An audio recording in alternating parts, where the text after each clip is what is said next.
We get a weather update at 11 o'clock from the Met Office through to our gritting controller at Newark. He'll relay that message to the four foremen, which I'm one of, and then we relay that down to our crew that we are in charge of.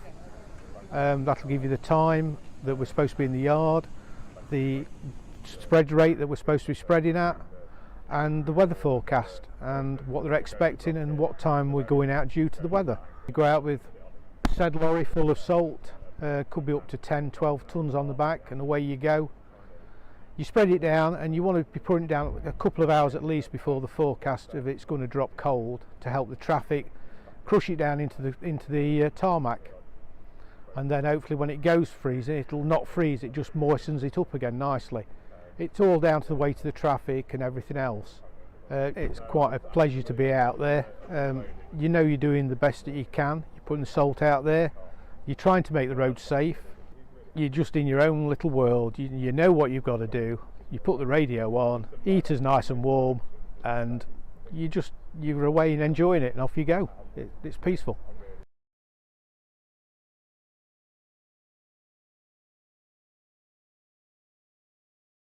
After a year like no other, I'd like to ask everybody in Nottinghamshire to make a pledge for a brighter, greener future. While spending more time at home, we've all appreciated and recognised the benefits we are afforded by having green spaces, clear water, trees and wildlife around us. So let's look forward into the future and save these precious natural resources. Now, we can all play a part in this by reducing our waste, reusing where possible, and recycling whenever we can. So why don't you join with me this January in making a Notts Recycle pledge, and in return Veolia will donate £1 for every pledge to my chosen charity, which for this year is My Site Notts. Make a pledge. Make a Notts Recycle pledge and help raise money for this worthy charity while helping the environment. Thank you very much.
This winter, more than ever, with COVID-19 still circulating, we need help to reduce all avoidable risks.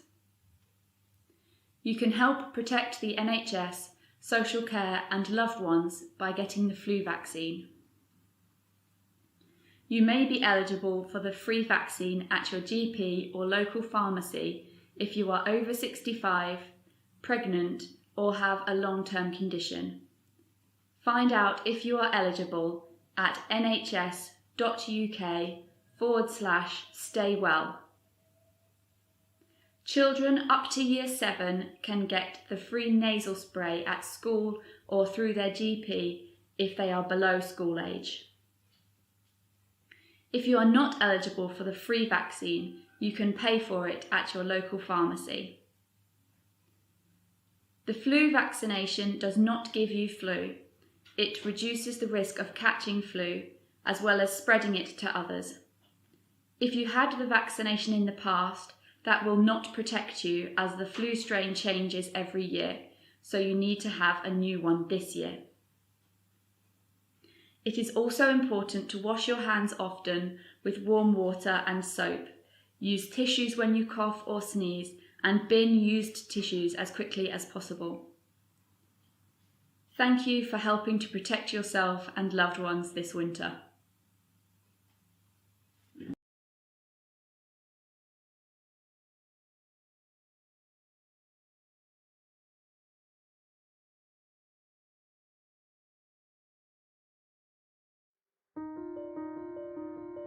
I can really recommend being a foster carer for Notts County Council. There's always someone walking the journey alongside you, whether that's other foster carers or social workers. It really helps to provide stability and consistency for children who really need it, and that's really rewarding as a foster carer.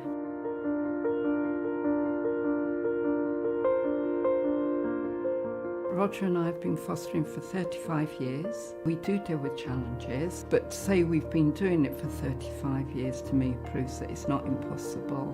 We learn an awful lot from these young people, and even now we're still learning. As a foster family, we care, we want to make a difference, and we get so much fulfilment from fostering. The satisfaction of making a difference is something that money can't buy. Just seeing the smiles on the children's faces and helping them reach their potential is wonderful.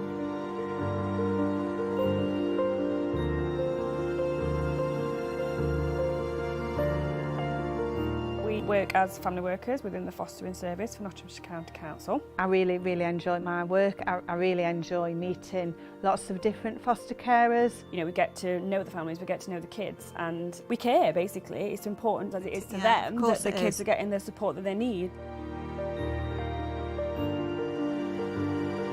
A lot of people said to me they would like to be a foster carer, but there's something stopping them. I had that as well.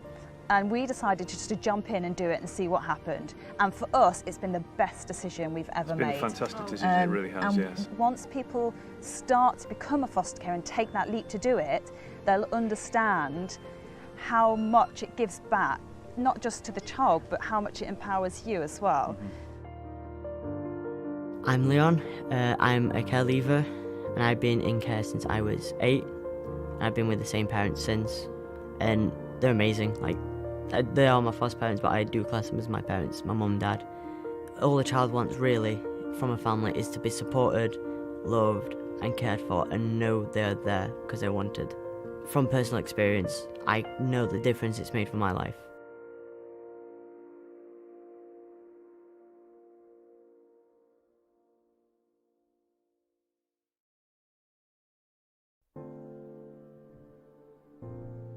We always say that we foster as a whole family. It's not just us who are the carers, our children are involved in that. And even now, people express concern about the effect on our birth children of foster caring. I think we need to kind of get past that and dispel that myth, because actually the overall effect on our children, I think, is positive. They're learning new skills, they're gaining empathy, they're interacting with children from different backgrounds. For a long time, we didn't make use of support care, and we wanted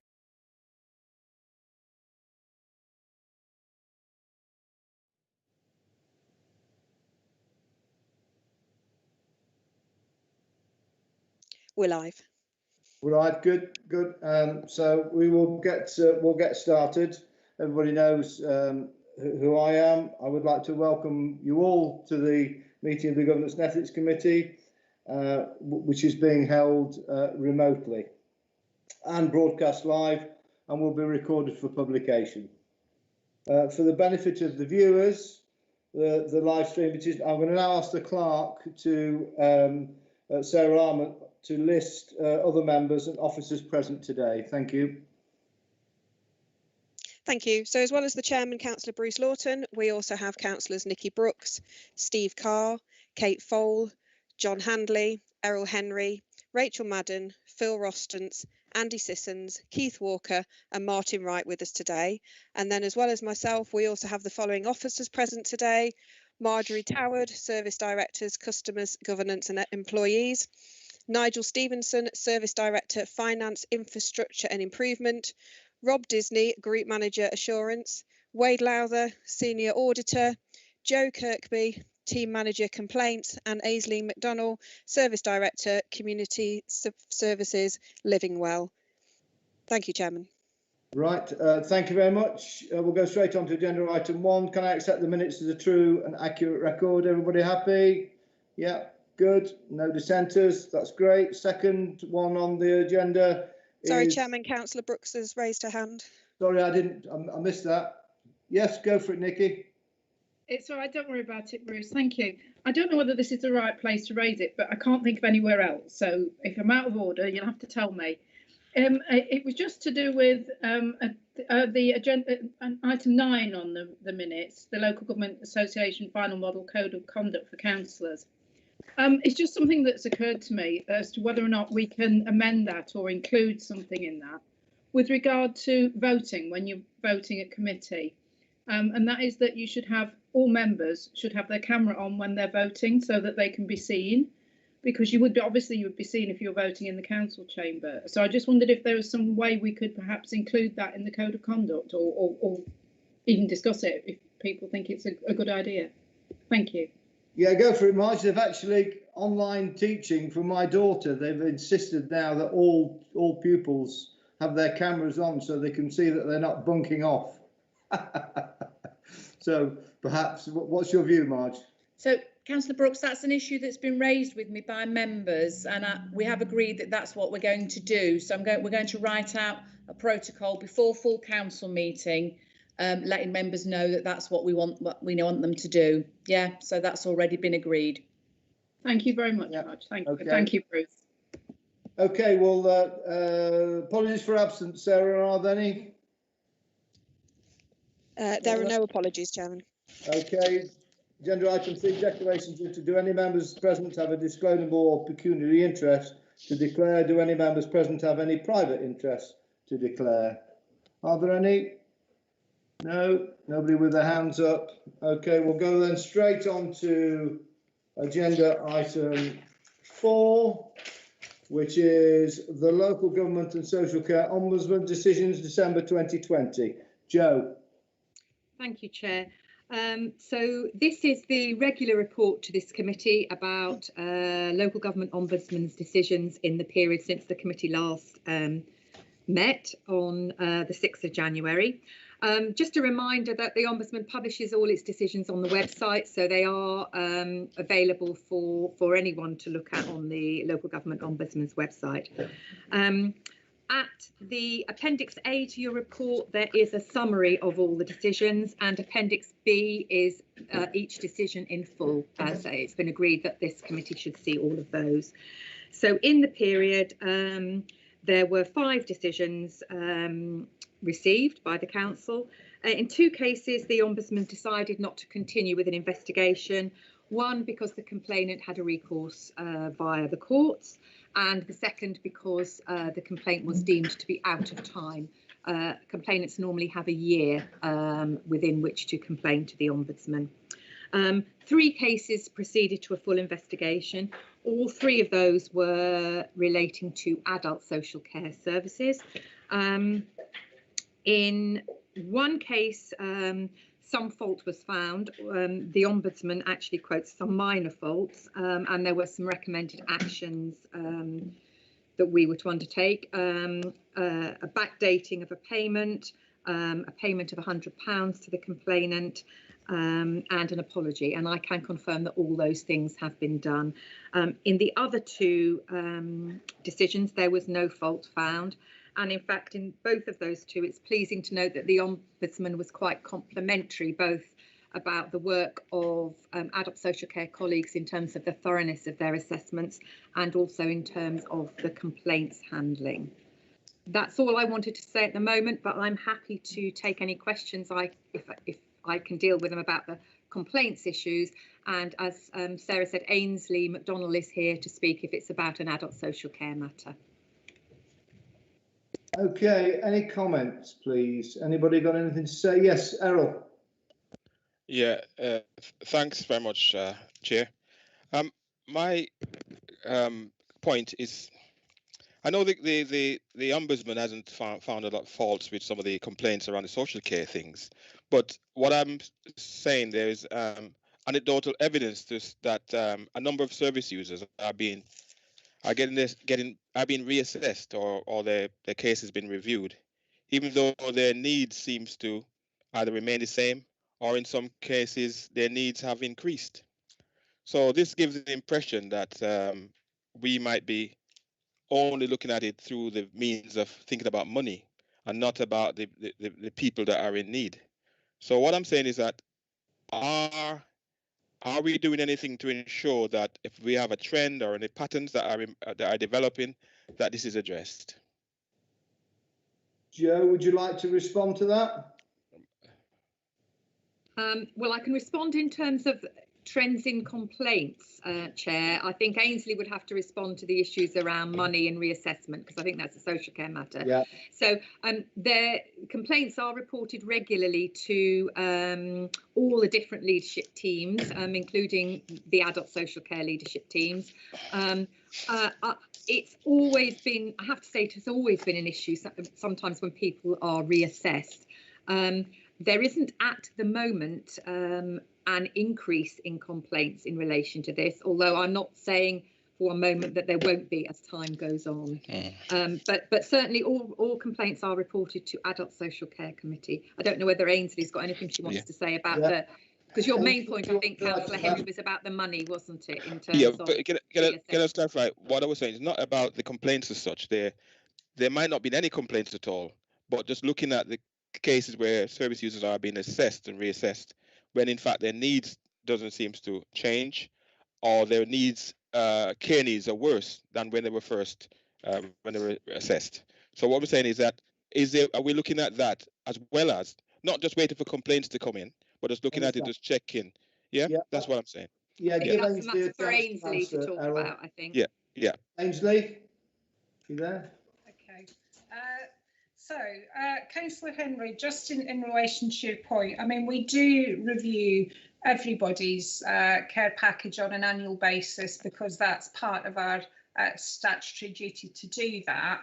Now, when we review people, packages do change. Some may decrease, but equally we have a lot of packages where we put in increased levels of support. Unfortunately, where we make increases, they're not the ones that tend to come to people's attention because, by and large, people are happy with that. We have a whole strategy around promoting people's independence and, helping people to remain independent for as long as possible. That's a big part of our strategy. So, things do change and we would expect things to change. I think the difficulty is that the ones that tend to, come to the attention of members are where we have made, changes to people's packages that they perceive as a reduction in care, as opposed to where, we've put additional supports in. So I think, there is a question of sort of perception. We do work very hard with people to make sure that, we do have a legal duty to meet people's assessed needs. And, any package of care that we put in, has to meet the assessed need. And we do that quite successfully, I would say. You know, where we make reductions, it's not about money. The focus is very much about how we can help someone to be as independent as they possibly can be. I mean, there's always a fiscal element to all of this, in terms of, you know, we have one cake and we need to slice it to share amongst an awful lot of people. So, you know, there's, you know, we have to balance out how we use resources and do that as effectively as possible. And perhaps in the past, you know, we were more generous because we didn't have as many people that we needed to serve. You know, the requests for social care, as we know, people are living longer. You know, younger adults with disabilities are surviving into adulthood much more than they did, you know, 10, 20 years ago. So we've got, a much bigger number of people that we have to serve. So we do have to balance the resources that we have. But that's not, you know, the primary goal when we assess someone or when we review someone. It's very much about making sure that the services that we give to them are proportionate to the level of need that they have. And part of that assessment is looking at the skills that they have to do things for themselves. Thanks a lot, Ainsley. Errol, do you want to have a comeback on that one? Okay. I've got Kate, please. Yeah. Thanks, Bruce. I mean, thanks for that, Ainsley. I mean, but just to support, I think, what Errol just said, I mean, I take your point about perception and about independence, but I suppose what we're asking here is that there's a clear distinction, isn't there, between whether or not it actually meets the complaint criteria and whether or not it can be an ombudsman kind of investigation as a result, and actually whether there's something going on there that needs to be addressed. Yeah. And I think that's really what we're saying is, I mean, as well, there's quite often comments saying, well, this actually complaint was out of time. It might be out of time, but the problem might still be there. So I suppose what we're saying is, I suppose, a reassurance that actually, and again, I get your point about your statutory duty, but that's once a year and things can change, can't they? So I'm just what we want is a reassurance that actually, if there are clear themes in here that people are actually being missed, falling through the cracks, or they're not getting the care they need. I don't understand about independence, but not everybody can be, can they?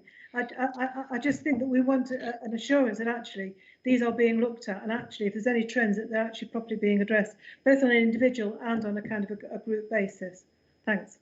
Yeah, I mean, from the chair, if I may, I'll bring you in a second, Ainsley, but from the chair, if I may, one of the positive things of introducing this into the Governance and Ethics Committee 3 or 4 years ago, and this is to the credit of the whole committee, is the fact that the government ombudsman is commenting and saying that the correct processes are in place as far as the department is concerned for dealing with complaints, which I think is a statement basically pointing out that we do have those checks and balances in place as far as not only complaints are concerned, but also service users are concerned. Ainsley, do you want to comment?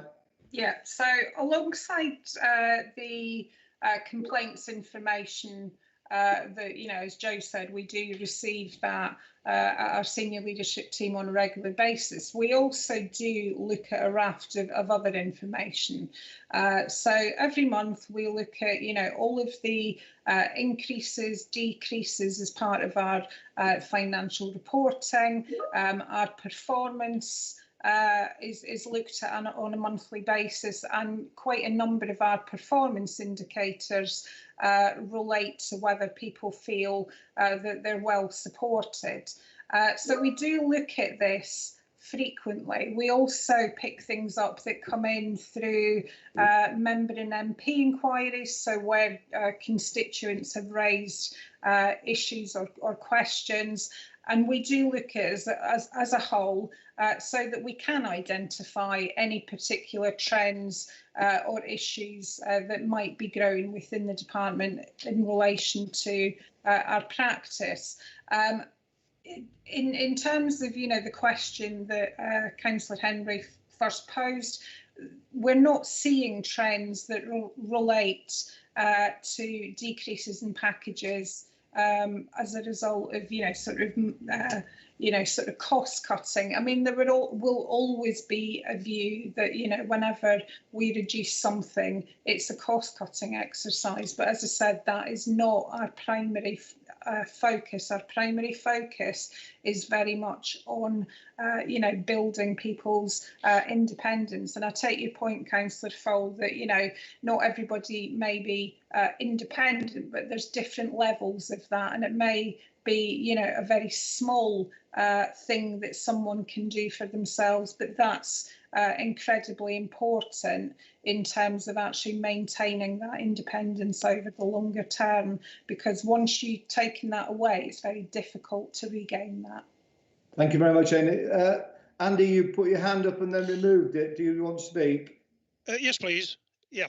I was just going to say that well, I'm on the Adult Social Care and Public Health Committee, but from a personal point of view as well, in my division, I've got quite a few severely disabled people. And when a need for an increase in the care package has been flagged up, very often by carers who visit these people and their family, there's very much a move towards holistic working where people will report an increase in need. And I can say that from a personal, witnessing point of view, those care packages have been quite swiftly reassessed. And if there's a need for an increase in care, it has been done quite quickly, I've got to say, without my intervention. This is from the, although I do support these people, the carers and family have flagged up the need, and it's very swiftly been acted upon. Of course, there are times when somebody's needs do decrease, as Ainsley has said, but there's more often assessments are done more often nowadays to make sure people's needs are looked after, because there's no one size fits all to our residents. Each case is viewed on its own merits, so that they get the support and care that they need. And when it comes to complaints themselves, any complaint we don't want to see, because it means that either somebody's not happy with the care, or on occasions we do make mistakes. We're human, but they are dealt with. And the number of complaints we get, I'm sure Ainsley would like to reassure the public with the amount of cases that are actually looked after. It is literally a handful of complaints each time. Those are too many, as I've said, but they are dealt with swiftly, and we do learn from them. Thank you, Chairman. Right, thank you very much. More a comment than a question. Steve? Yeah, just to back that up, this was an area that I used to get lots and lots of casework on previously, and very often I used to get decisions overturned. But I have to say, I can't remember now the last time I had one of these cases. So that's an indication to me that it's been being done properly and with the needs of the people who need care in mind. So I am confident that there isn't a trend here of people not getting the care that they want. I think it's probably the opposite. Good. Ainsley, do you want to make further comment, or are you happy with your response? Okay. I mean, from the chair, if I may, again, I'm sort of reiterating the point I made earlier, but that is good news, and I hope that the processes that we put in place as a committee are helping that situation, because that's what we're here for. Okay, I'll propose formally move the recommendation then on page 6 of the agenda pack. Do I have a seconder, please? Yes, I'll second the recommendation, Chairman. Right, all those in favour? Yeah, everybody happy? Yeah, no dissenters? No, thank you very much. That's moved. That's passed. Okay. The next one I'm going to go into is the corporate risk management update. Rob? Thank you, Chairman. Yeah, I'm actually joined today by my colleague Wade Lowther, Senior Auditor in the team. I'm grateful to Wade, who's currently taking the lead on coordinating the updates to the Corporate Risk Register, as well as other things relating to risk management as well. So he's going to introduce the report, and then I'll come back in if I can help with any queries. Good afternoon. The latest report that you have before you is an update in relation to the Corporate Risk Register from the last position, as I understand it, which was in September of 2020. And while the risk framework used in the previous update to committee remains in place, we are actually in the process of updating the approach to incorporate the council's risk appetite and in simple terms, that is basically determining the level and the type of risks that the organisation considers acceptable, recognising that it can't eliminate risks in every case. Now, the latest version of the risk register is in the appendix, and it's headed by a guide showing how the processes presently operate. It's important to recognise that RSEMB and the various departmental risk groups that we have been liaising with to keep the register up to date are still on a response footing due to the pandemic. But members will note that since the last report, the risk profile has changed, and we've seen some movements in the appendix under point 5 with a general downward trend in most of those areas, which are basically affected by the fact that hopefully we're getting towards the end of the pandemic. None of the risks that we have in there have increased, and the information and corporate governance risks have seen reduced scores down to a fairly low level due to a result of mitigating controls being applied. In addition, a number of risks specifically introduced in relation to the pandemic should start to disappear from the register with a successful vaccination rollout, as you'll appreciate. There are further updates that are presently in the process of being completed, but these need to go to RSAMB and CLT for consideration so that we're getting the scores consistent across the piece. And since the previous meeting, we've also been in consultation with our insurers, who are Zurich Municipal, and they've agreed to undertake a detailed review of the framework and of our approach to risk management generally. This is going to give us an independent third-party assurance about the approach that we're taking, making sure that we're meeting best practice, and that basically we're doing what we should be doing to recognise risk within the organisation. They're going to be reporting back with a progress report, and we shall do the same at the earliest stage. It's acknowledged in the report that we've made a start on training for members through the updates at the last meeting, and the intention is to take this further. But it does make sense at this stage to get input from Zurich first to ensure we're doing everything right, and then to get the training right and aimed at the right people. And then we can follow that through accordingly. That's the basic update as to where we are. We'll happily take any questions. Thank you very much, and obviously welcome to the committee. Thank you. Kate, you're first. Thanks very much. Thank you. Yeah, just one or two comments and one or two questions. Okay, so I'll keep up in a minute. Clearly the failure to protect vulnerable children and young people, that's a hell of a risk register, is it? That clearly, yeah, and I noticed that the risk you're hoping to move from a very high to high, so I'm glad you're recognising the difficulties there. One in particular that leapt out at me, and that is post-lockdown hidden harm and unmet need, which is huge, isn't it? And I do worry very much about that.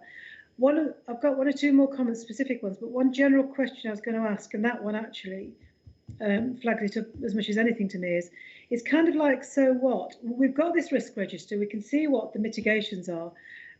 I'd just be really interested if you've got an overview of actually how much this really does impact on behaviour, because there's two sides to it, isn't it? There's actually taking risks and not meeting them, but there's also being too risk averse, so things not happening.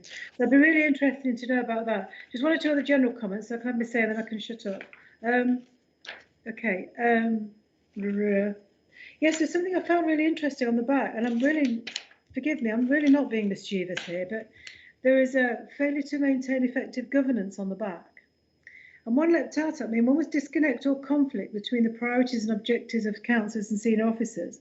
I wonder if that was just a general comment that goes into all governance risk statements, or it is for this particular administration. I would just be interested to ask that. And secondly, the lackness of openness and accountability. And if you look in the consequences, they're talking about the council being unlawful and unlawful expenditure. And what concerns me, particularly about that first sentence about disconnect or conflict between the priorities and objectives of the councillors and senior officers, that I think is a really, really important balance. And this is not a party political comment. I'm just kind of making this kind of across the board. The kind of decisions that we make and the kind of way that we move forward should be member-led, shouldn't it? But what that implies there is, certainly if you look at the consequences, and this is what I might be kind of putting two and together and making about five, what it suggests is here that if councillors actually kind of have their way, then somehow, then everything might fall apart. And that to me, I was just a little bit concerned about the approach and the way that was worded, that I'd be really interested to kind of perhaps for you to unpick a little bit.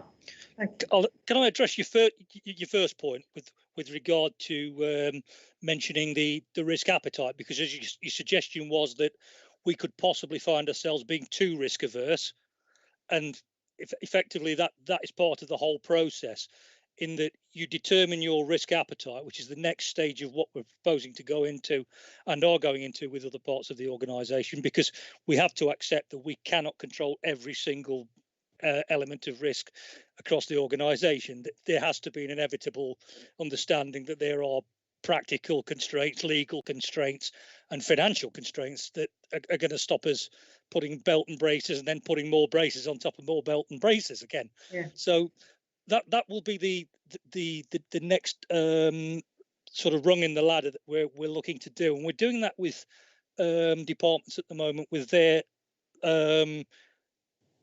particular local risk groups. They're coming up with ideas as to what sort of levels of risk that they are prepared to accept, and effectively setting sort of upper levels and lower levels of risk that they're prepared to accept as reasonable, that will act as a flag to say we ought to be taking some sort of action as a result of that, and that will be part of the process.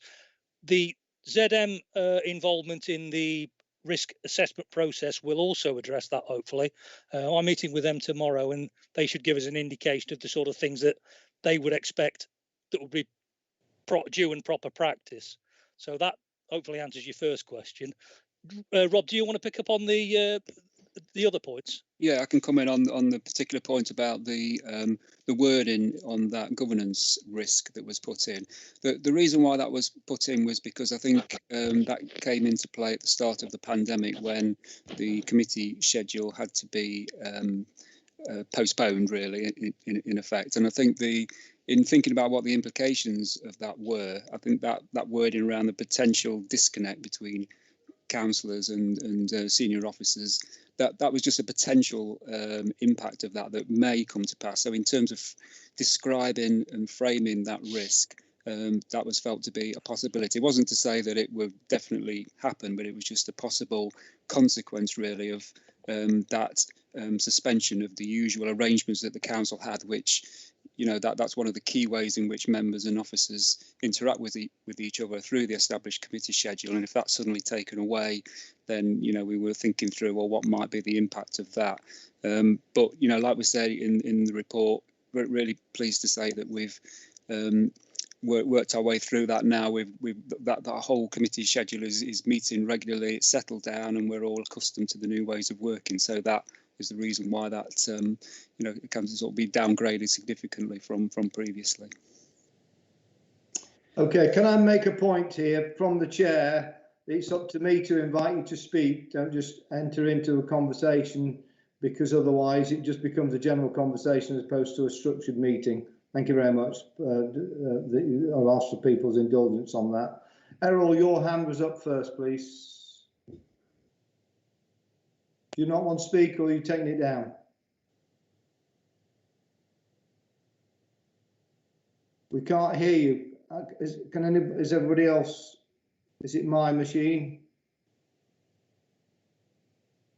Errol? Okay, Steve. Yeah, just on the number 11, failure to maintain effective governance. I noticed there that there's a section in the sources and triggers, which is a disconnect or conflict between the priorities and objectives of councillors and senior officers, and that the possible consequence is reduced decision-making transparency.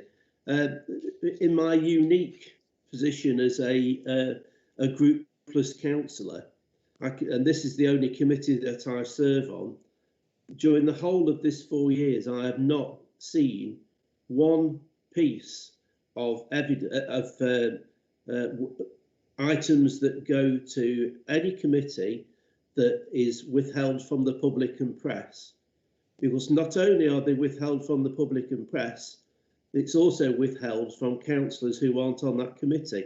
And this, on 3 occasions, has also been applied to decisions that have been made regarding things happened in my particular division. And when I have asked to see the excluded report, I've been denied. And I have also been asked, why do I want to see it? And I really do think that in the next council, we need to review this very carefully, because from the point of view of a councillor, I don't think that it's fair that I shouldn't be able to see that information, whether I'm on that committee or not. Certainly at Broxtowe Borough Council, every single councillor gets to see the exempted report. Of course, they're bound by the exemption and they can't reveal it. And I think we should be moving towards that at County Council as well. Marge, do you want to, by the way, Steve, you are a valued member. I'm pleased you're on this committee. You're a valued member of it. Marge, do you want to comment on that? So I think Councillor Carr's referring to some very specific exempt information items, aren't you, Councillor Carr? I'm more than happy to look at that, but we follow the rules in respect of the legislation in respect of exempt information, but I'm more than happy to consider that as we go forward into a new administration. Yeah, I think if I can come back, Chair. Yeah. I think the issue is how much do you extend the exemption? Yes. If we are elected councillors, then we're there to represent not just our own divisions but the whole of the county. And I honestly do feel, and this is the first time I've had it from this perspective, because you know, from 2005 onwards, I was a member of a group and we got to see them. But now that myself and Councillor Dobson haven't been in a group, we've not seen all the information that other councillors have seen as a result of this practice. Yeah, we'll just reiterate, we have to comply with the law in respect of exempt information, but happy to have a look at that, Councillor Carr. Thank you. Okay, Martin. Thank you, Chairman. Backing up Steve's request, actually, he says that at his council that every member gets to see exempt information. Well, we do at Mansfield. If there's exempt information going to scrutiny, every member of the council gets a look at it if they so wish. It's up to them. So what I can't understand is why Marge is saying we have to adhere to legislation. Is county council legislation different from district council legislation? That's it. Thank you. No, it's not, but we have to make a judgment about the application of the legislation in this county council, which we'll continue to do. But I'm more than happy, as I said to Councillor Carr, to review our interpretation and application of that legislation, because that's what it's about, obviously. Yeah, we've made that undertaking, guys. Wade, I've got one real comment for you, if I may, which has sent alarm bells ringing as far as the risk register is concerned, and you're dealing with the insurance companies. Quite recently, there have been a number of cases where individuals or companies and councils have had to take their insurers to task over the inability of insurance companies to pay up, for example, on loss of income due to the pandemic, and it just sends, as I say, sends alarm bells ringing with reference to that. And I think we should just, whilst you're looking into the insurance companies, we should be looking at the small print within our insurance portfolio to make sure that we are properly covered in the event of such events. Okay. Valid point. Okay, and on another authority, we're falling foul of that. And had proper scrutiny gone on, then I think that would have been covered. Okay, I think that's everybody. Nobody else? I can't see any more hands. So I formally move the recommendation included on page 34 of the agenda pack. Do I have a seconder? Yes, I'll second that, Chairman. Thank you very much. All those in favour? Thank you very much. And thank you very much, Wade. That was excellent. Thank you. My pleasure. Thank you. Okay, quarterly governance update. Rob. Thank you, Chairman. Yeah, this is one of my regular reports that I bring through. It drops out of the annual governance statement, which is the year-end assessment of how well we comply with our local code of corporate governance.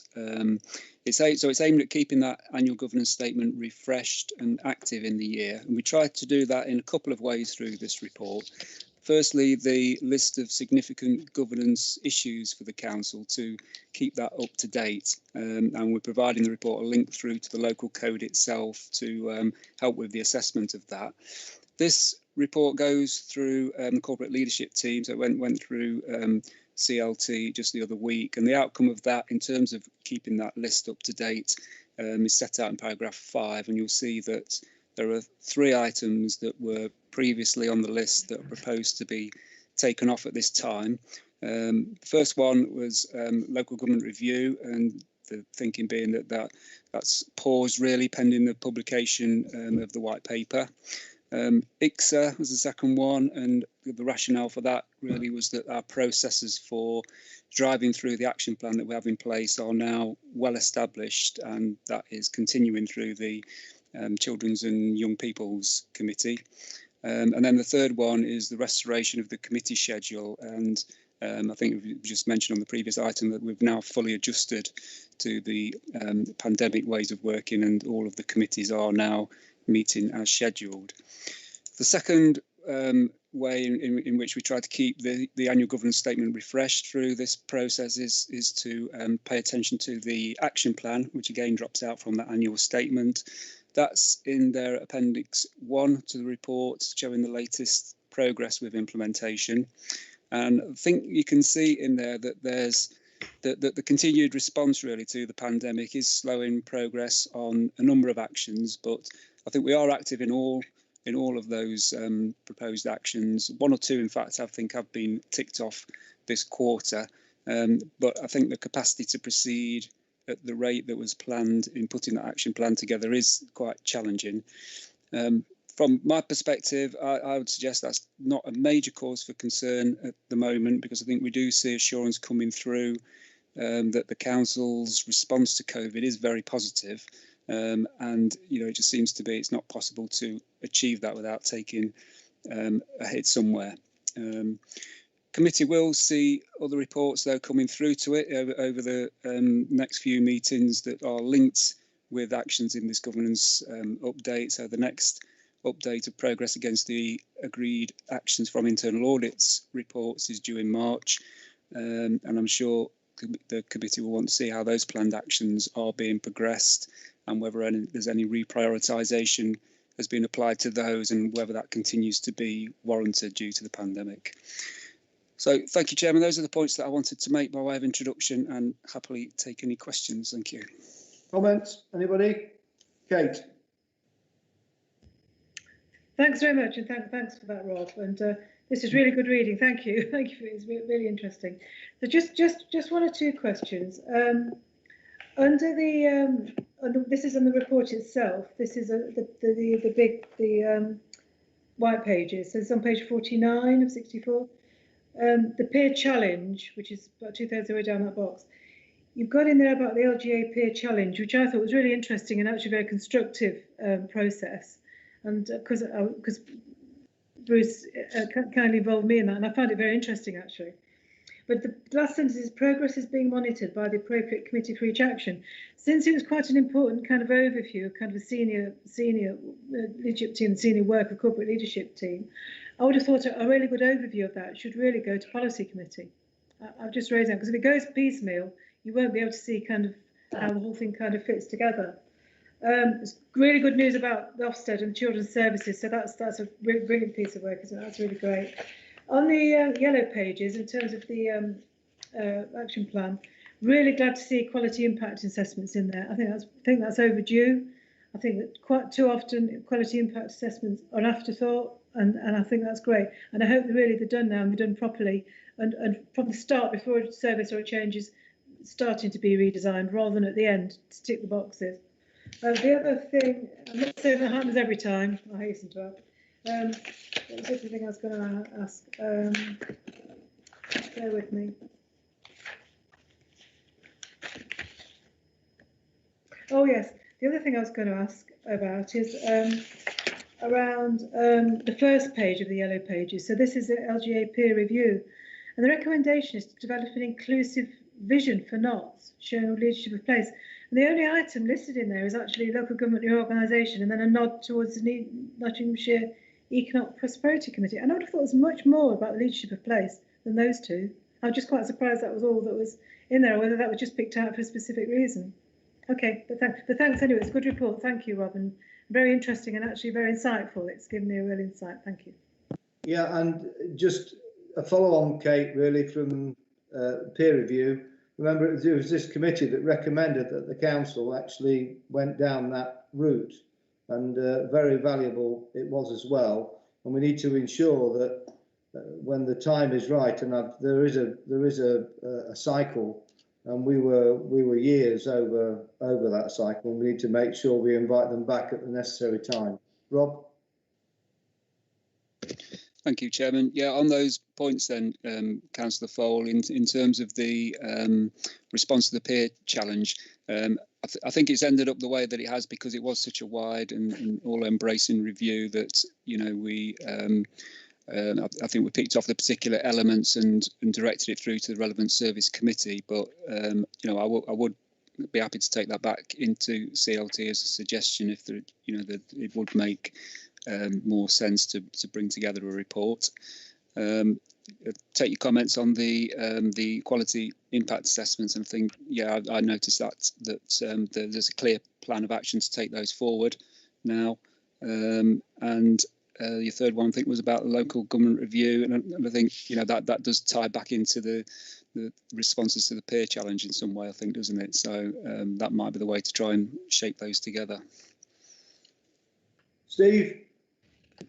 Yes, thank you, Chair. On page 48, just some clarification really on the controversial and sensitive divisions. The final sentence, the council's stance and approach on this issue remains under active management.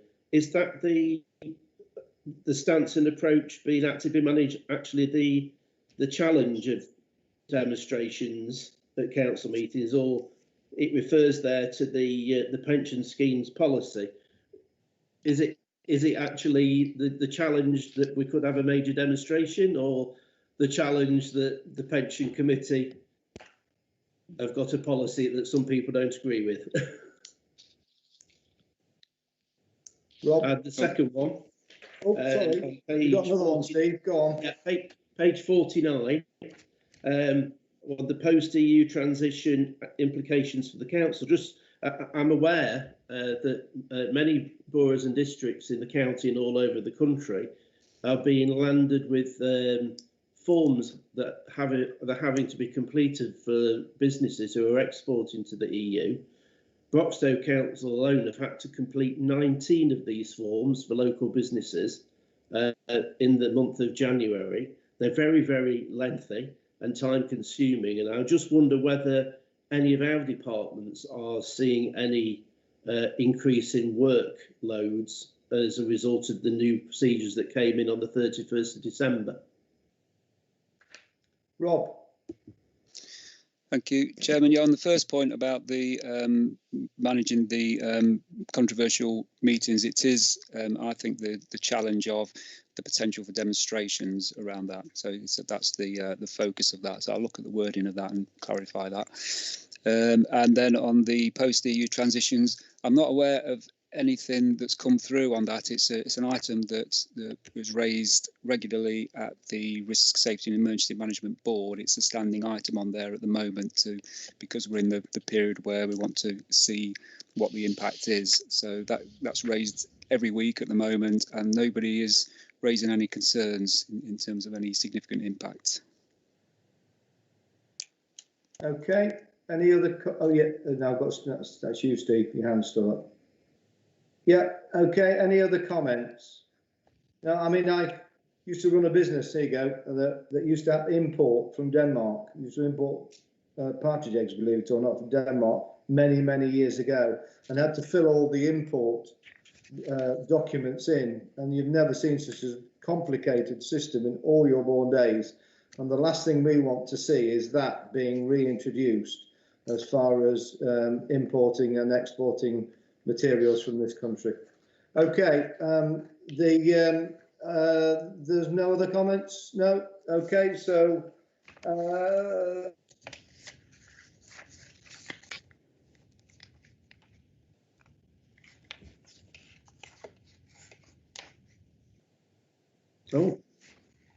Okay. You're frozen? I can see everyone else, but not Bruce. Hello, Councillor Lawton, are you there? I can see him, but yeah, he's still showing on the system. We'll just give him a moment, see whether it make the most of it. Reconnects.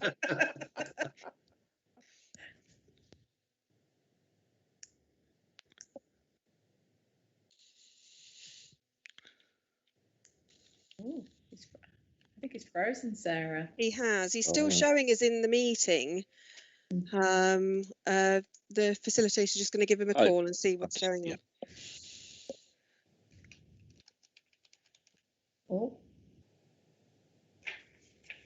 Oh, he's dropped out now, so hopefully that means he's going to rejoin. Out of interest, these forms that are having to be filled out are to do with the export of food to the EU, and each form takes about an hour and a half to complete. And why are you filling them in at Broxtowe? Because of Broxtowe over the inspectorate for outlets. Yeah.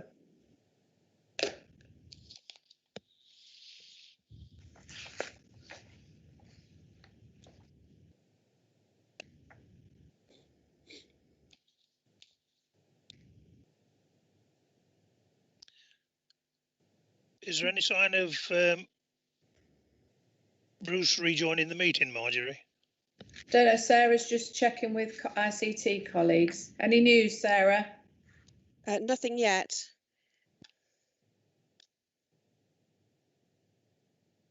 I think we're just trying to ring him.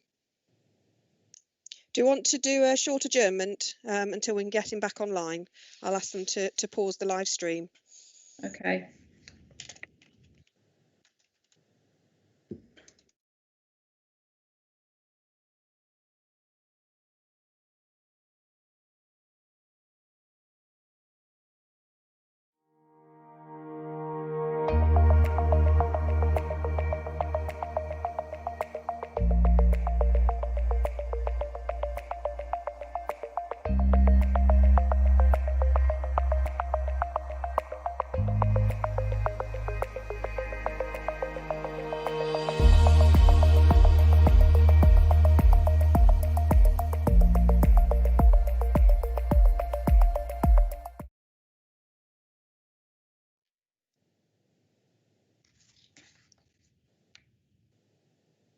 And we're live. Okay, I formally move the recommendation included on page 51 of the agenda pack. Do I have a seconder? Yes, I'll second the recommendation, Chairman. Okay, all those in favour? Thank you very much. So we'll go straight on to agenda item 7, which is the work programme. Do we have any additions for that? No, just Kate, yes. Muted. On mute, Good Councillor. girl, Sorry, I didn't unmute myself. I don't know whether this is of interest to anybody else, but it strikes me that it would be really good to have a look at actually how well these meetings are working virtually, how many members of the public are actually watching each meeting, and actually if it's increasing kind of people out there's kind of participation. Because if it is, then there's quite a good argument for keeping them going, isn't there? But I just wondered, again, since we've got a completely new way of doing business, if we should have a proper review that come to this committee that should go on the work programme. I don't know how long through you'd need to work it through, but I just wonder. Yeah, okay. I'm going to bring Steve in and then I'll bring you in, Marge. Okay. Yeah, well. Just on that, I think the government have got to renew the ability of us to actually carry on that, which they haven't done yet. No. But anyway, I was just going to say we're in the throes at the moment of setting up the working party to look at the code of conduct. When are we likely to be bringing that? That will come to this committee before it goes to full council, will it? Yeah. But Marge, you answer the meeting after June then. Yeah. Marge? Okay, so yeah, we'll bring back the code of conduct to this meeting, I think, Councillor Carr. Yeah. And then the review of virtual meetings, more than happy to bring back a review to governance and ethics, but I just make 2 points, Councillor Fold. We have to have virtual meetings at the moment because it's the only way we can legally have a meeting. So it's not about the number of people who are watching, it's the legal requirement to do it that way now, or else we can't have a public meeting. But obviously we can look at the stream and see how many people are watching, because we had previously agreed at full council that we would live stream anyway, if you remember, and then it all got combined. So it'd be interesting to look at all of that. More than happy to, I just thought it might widen people's interest and participation in the democratic process. Yeah. And that was my hope. We'll see, shall we? It may well mean that a hybrid is, is spawned out of of what has happened. Yeah, Andy. Yeah, if I may, Chairman, just on this same note, I know for a fact that at MDC, whereas we would have had just a handful of the public in full council meetings, literally hundreds of people now tune in to the Facebook Live. So public participation has increased a huge amount, and although I don't know any numbers, I'm sure it'll be the same at county council. So there is a good side to this. Personally, I still think meetings in the chamber are better, where we're all in one room, but it certainly has increased the public uptake of the meetings. You're becoming infamous, Andy, or is it famous? One of the two. More interested in EastEnders. Marge, do you want to have a comment on that, or are you quite happy with it? No, I mean, that's interesting. So we're saying we'll add the review of virtual meetings to the work programme and the an update on the work we've done on the code of conduct when we've done it. Yeah. Remind us, when is the first meeting of the code of conduct committee? I don't know, sorry, I don't know off the top of my head. No, haven't been called yet. Yeah. I'm still working on a date. Everybody's availability. Okay, thanks a lot. That's great. That's good. Well, thank you very much, everybody, for your input. Bit of a short meeting, but you know what I mean, as I pointed out at the beginning of the meeting, it's due to the length of time in between the two meetings. But you know, from the chair, can I thank all the committee? I really do value your input, and I'm sure the officers do as well, because it's your input which basically sort of points out to the officers where the issues are right the way across the council. So thank you from the chair, and thank you very much. And I'm sure this is, you know, the vice chairman would reiterate that comment. It really is a good committee, as far one of the best I've been involved in, and it's not down to the chair, it's down to the input that's coming in from you guys. So thank you very much, and I'll close the meeting. Okay. Thank you. Bye. Yes, bye. This winter, more than ever, with COVID-19 still circulating, we need help to reduce all avoidable risks. You can help protect the NHS, social care and loved ones by getting the flu vaccine. You may be eligible for the free vaccine at your GP or local pharmacy if you are over 65, pregnant, or have a long-term condition. Find out if you are eligible at nhs.uk/stay well. Children up to Year 7 can get the free nasal spray at school or through their GP if they are below school age. If you are not eligible for the free vaccine, you can pay for it at your local pharmacy. The flu vaccination does not give you flu. It reduces the risk of catching flu as well as spreading it to others. If you had the vaccination in the past, that will not protect you as the flu strain changes every year, so you need to have a new one this year. It is also important to wash your hands often with warm water and soap.